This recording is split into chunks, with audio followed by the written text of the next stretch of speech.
Railway technician grade 3 का आज आपका 23 दिसंबर है और 23 दिसंबर का फर्स्ट शिफ्ट और सेकंड शिफ्ट का मैं आपको एनालिसिस करवाने वाला हूं। उससे पहले कुछ बातों को जानना है। आज आपका लाइव टेस्ट सीरीज भी था और लाइव टेस्ट सीरीज में आपके कितने मार्क्स आए हैं ये भी मैं आपको बताऊंगा। हमने अटेम्प्ट किया है और यहाँ पर ये बता दें कि एक दिन मुझे वीडियो गलती डला गया था। 20 दिसंबर का मैंने एनालिसिस किया था लेकिन 21-22 का एग्ज़ाम नहीं था और 20 दिसंबर को मैंने किसी से पूछ के आपको बताया था कि एक स्टूडेंट ने जब फ़ोन किया कि सर मैंने 20 दिसंबर के थर्ड शिफ्ट में मेरा एग्ज़ाम था, इस तरह से पूछे गए तो मैंने वीडियो अपलोड किया। लेकिन 21 को मैंने किसी से पूछा नहीं था और मैंने वीडियो में बोला था कि हम किसी से पूछे नहीं है, यूट्यूब पर देख रहे थे तो थंबनेल एक ने लगा दिया था 21 दिसंबर का, तो हमने देख लिया कि चलो देख लेते हैं और हमें नोटिस हमने नहीं देखा था कि 21 और 22 का एग्ज़ाम नहीं है। तो 21 और 22 का एग्ज़ाम नहीं था आपका, सॉरी उसके लिए, जो मैंने माफ़ी चाहता हूँ उसके लिए जो वीडियो अपलोड हुआ है। जब बना दिए अपलोड कर दिए तब हमें लगा कि चलो अब रह देते हैं, जो भी हो गया बाद में हम वीडियो में बोल देंगे अगले वीडियो में। तो ये गलती हमसे हो गई है। अब आइए हम बात करते हैं 23 दिसंबर का फर्स्ट शिफ्ट और सेकेंड शिफ्ट में। फर्स्ट शिफ्ट में मैंने एक लड़के से बात किया है लेकिन सेकेंड शिफ्ट में 23 दिसंबर को हमसे बात नहीं हुआ। लेकिन हाँ, चैनलों पर देखा है कि किस तरह से पूछा गया, लेकिन फर्स्ट शिफ्ट वाले में 23 दिसंबर को किसी से मैंने पूछा है और अच्छे से जवाब दिया। थर्ड शिफ्ट में कल मॉर्निंग में वीडियो डालेंगे, उसका तो शाम तक छूटेगा ही। तो ऐसे करके और जो भी है अभी जान देख क्या क्या तैयारी करना है, कैसे क्या करना है, इतनी जानकारी आपको होनी चाहिए। और क्या बताएंगे कि कहाँ से क्या करना भी मैं आपको बताऊँगा। अभी सबसे पहले हम यहाँ बताएँ कि मेरा जो मार्क्स बना है इसमें इस टेस्ट सीरीज में उड़ान से लेकर के अंबर तक एक टेस्ट सीरीज है, वो आज आपका लाइव था। इसमें मेरा 96 गो अटेम्प्ट था और जो मार्क्स बने हैं 11 गो गलती हुआ, 85 गो सही हुआ था, जिसमें से 81 पॉइंट कुछ करके बना।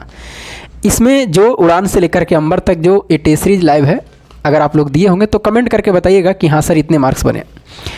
चलिए अब थोड़ा बहुत प्रश्न को देख लेते हैं। देखिए ऐसे कमेंट भी आते हैं कि सर प्रश्न को नहीं करवाइए, तो अब बहुत सारे यूट्यूब पर जाके देखिए ना, बहुत सारे कहीं तो माइक लेकर भी पहुंचा, सारा चीज़ पूछ रहा है। तो भले बंद है मैं ये मानता हूं, लेकिन मैं सारे प्रश्न को नहीं बताता हूं। लगभग जो टफ प्रश्न है मैं उसी को सोल्यूशन आपको देता हूँ कि हाँ इस तरह से प्रश्न जो टफ आ रहे हैं बस इसको आपको करना। आसान प्रश्न तो सबको जानते हैं। अब यहाँ पर हम सोल्यूशन करवाते हैं। देखिएगा कुछ बता देते हैं टॉपिक में। सबसे पहले अगर हम साइंस बात करें और ये देखिएगा 23 दिसंबर के आपका 2024 का टेक्नीशियन ग्रेड 3 का ये आपका फर्स्ट शिफ्ट है। कौन सा? फर्स्ट शिफ्ट का मैं आपको बता रहा हूँ। उसके बाद हम बताएंगे कि सेकेंड शिफ्ट कैसा रहा था। अब चलिए हम यहाँ पर बताए हैं। तो सबसे पहले अगर हम बात करें तो देखिए इसमें अब अलग अलग नहीं है कि फिजिक्स, केमिस्ट्री, बायोलॉजी सारा मिला हुआ है। तो पहला जो पूछा गया था कि बताइए फास्फोरस का परमाणु संख्या कितना होता है, तो 15। उसके बाद में परमाणु संख्या हमेशा बराबर होता है किस चीज़ का? परमाणु संख्या जो हमेशा बराबर होता है वो किस चीज़ का? प्रोटॉन का बराबर होता है। उसमें आपको समान ब्रेड से एक पूछा गया था लैंग्वेज करके बायोलॉजी में कि समान जो ब्रेड होते हैं उसका किस तरह से इसमें क्या चीज़ पाए जाते हैं? राइजोबियम करके था उसमें ऑप्शन, जो आपका सही हो गया राइजोबियम करके। तो आपको बायोलॉजी जो पूछे जा रहे हैं वो लैंग्वेज टाइप पर पूछे जा रहे हैं।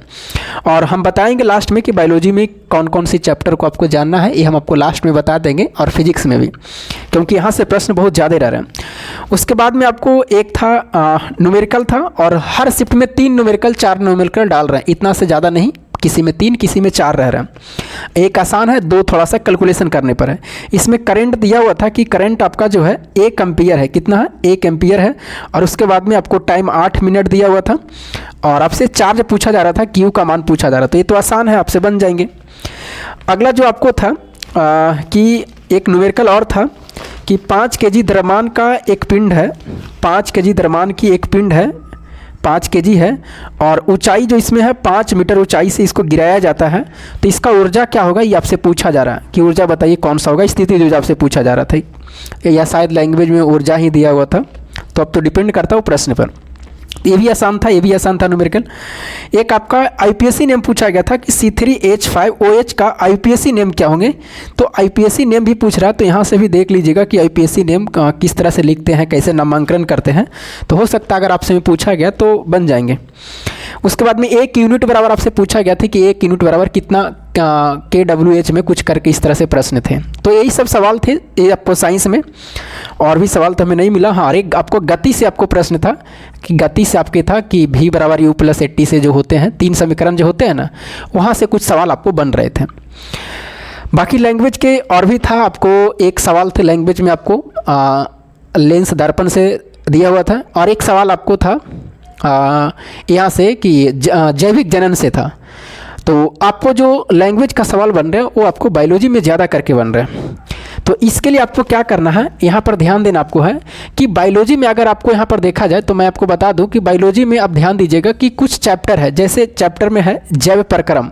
ये जैव प्रक्रम 10th क्लास का आप जो NCERT है उसमें जाके देखिएगा।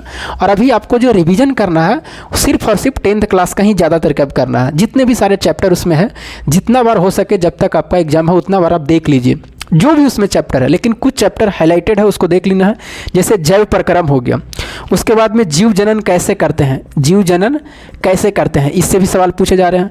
उसके बाद में आपसे पूछा नियंत्रण एवं समन्वय करके हैं, नियंत्रण एवं समन्वय करके हैं। ये तीनों टॉपिक से सवाल आपको रह रहे हैं, नियंत्रण एवं समन्वय, जीव जनन और जैव प्रक्रम।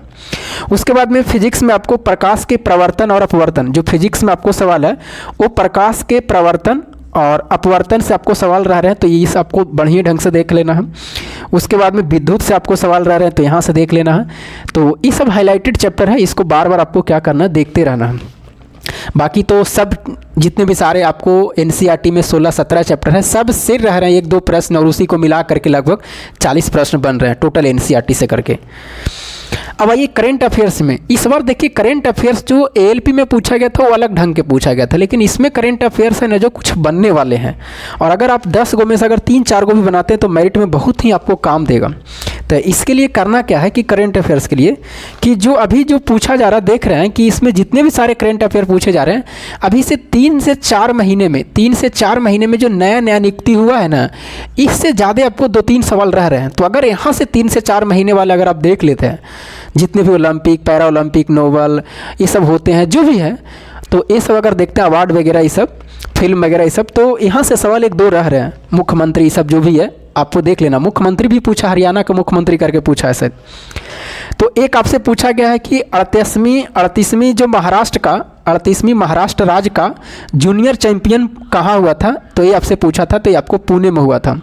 उसमें आपके पूछा था कि भारत और कजाकिस्तान जो हुआ था सैन्य अभ्यास, वो 8वां कहाँ हुआ था, ये आपसे पूछा गया था कि 8वां कहाँ हुआ था। तो इसका ऑप्शन में था ओली उत्तराखंड। कौन सा? ओली उत्तराखंड था, इस तरह से करके। उसके बाद में यूनेस्को में जो आपको शामिल हुआ है, यूनेस्को में वो 2024 में कौन सा, तो असम के मोईदम। कौन सा? असम के मोईदम। ये भी सवाल है।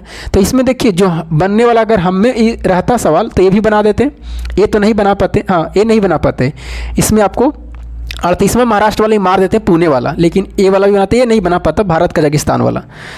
इसके बाद में MS स्वामीनाथन से पुरस्कार पूछा गया कि MS स्वामीनाथन पुरस्कार किसके मिला। तो देखिए पुरस्कार से भी रह रहे हैं, तो MS स्वामीनाथन पुरस्कार जो मिला है वो किसको? अनंत दर्शन शंकर को।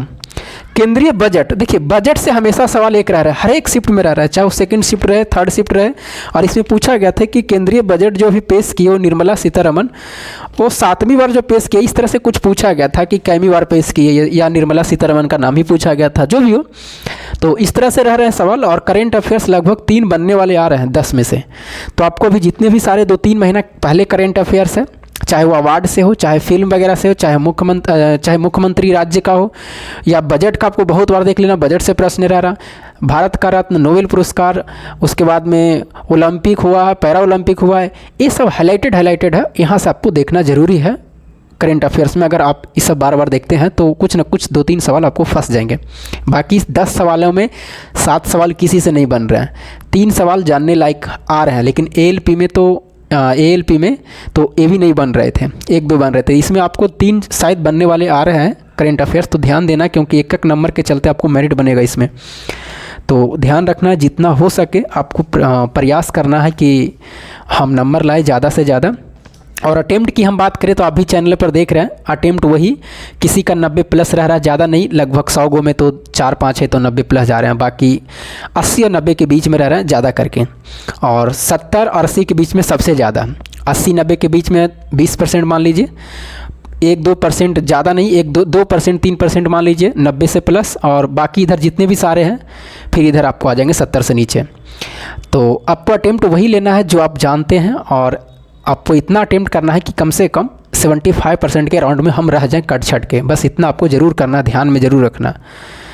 तो चलिए, क्योंकि एक ही एग्ज़ाम है और अगले शिफ्ट का हम सुबह में मॉर्निंग में डालेंगे, थर्ड शिफ्ट का। और सेकंड शिफ्ट का मैं आपको बता दूं तो फर्स्ट शिफ्ट का था, सेकंड शिफ्ट का सवाल मेरे पास में नहीं है, लेकिन मैंने देखा है हूबहू सवाल ऐसा ही है।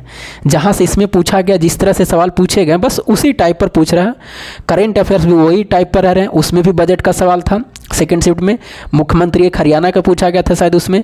तो करेंट अफेयर्स भी ऐसा ही रह रहे हैं, और बाकी जो आपका साइंस का है वो भी ऐसा ही रह रहा है सेकंड शिफ्ट में। बाकी अगर मिलेगा तो हम देखेंगे, कल वीडियो उसको अपलोड करेंगे। और थर्ड शिफ्ट का भी तो एग्जाम ही हो रहा होगा।